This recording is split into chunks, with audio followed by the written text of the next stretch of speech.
Well, although the NBA season is very long, 82 games after a grueling playoffs last year, we enjoy the day-to-day. We have a lot of fun in practice. We have a lot of fun on game days. You have to keep it light and exciting, because if you start thinking this is a job, that's when it becomes boring and stale. This is basketball, and we have a lot of fun with it.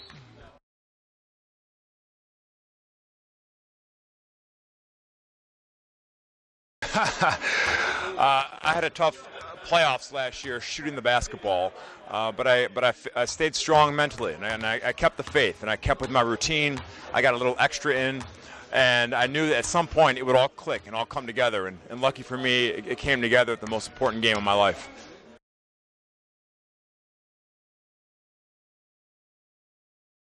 Practice, practice, practice, practice. There's no better way to work on your shot than just sit in the gym with a coach or with a friend and just work on your stroke.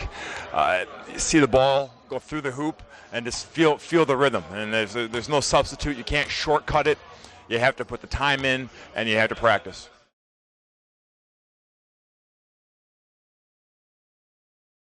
The key to being a great defender is two things. You have to have great awareness, and you have to have great effort.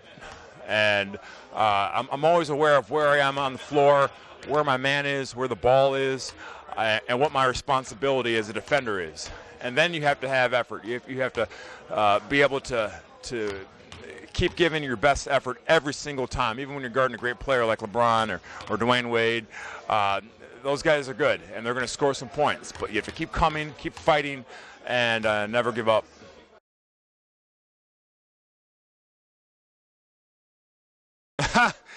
I take a lot of charges, and there's no secret. You just have to have some heart, and you got to have big cojones, as they say here, and you have to see where the offensive man is going to go, beat him to the spot, and take the hit. That's the easy part.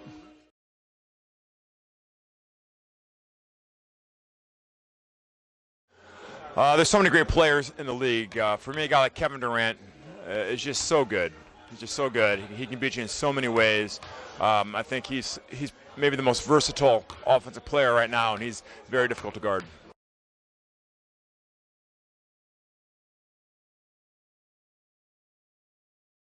The game has changed a lot in my 13 years. When I first came in the NBA, it was a much more low-post dominated game. Every team had a guy you could throw the ball to on the low block, and they'd score. It was more of a man's league, a lot more physical. The game today is a lot more athletic, a lot more open, a lot more speed-oriented. And for me, I had to develop a three-point shot because that's such a huge part of the game, much more so than it was 13 years ago.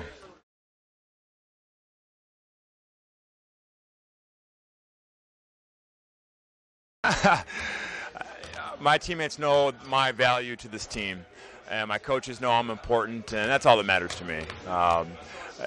We all know that it takes a team to win a championship, and although we have three of the best players in the world, they know that it's about the team, and they play their roles, we play our roles, and when you win a championship, nothing else matters. We get all the attention we need.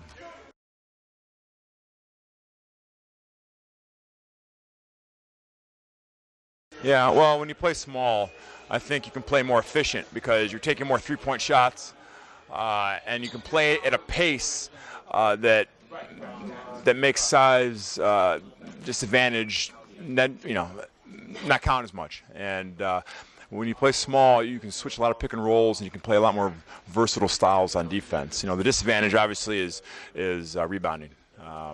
Every night when I'm a power forward, I'm guarding guys heavier than me and taller than me. I have to work my tail off to box out and just scrap for one rebound. But I like small ball.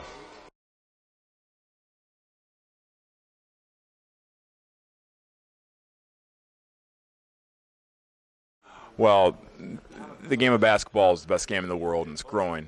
and it's a big business, and you understand it. You understand we play a game, but there's a business side, and there's a responsibility to grow the game globally, and that's not pressure. That's not pressure. This is basketball, something we'd be doing even if there wasn't an NBA, and so I rarely feel pressure because it's still a game. It's a game I love, and game I'll play for the rest of my life.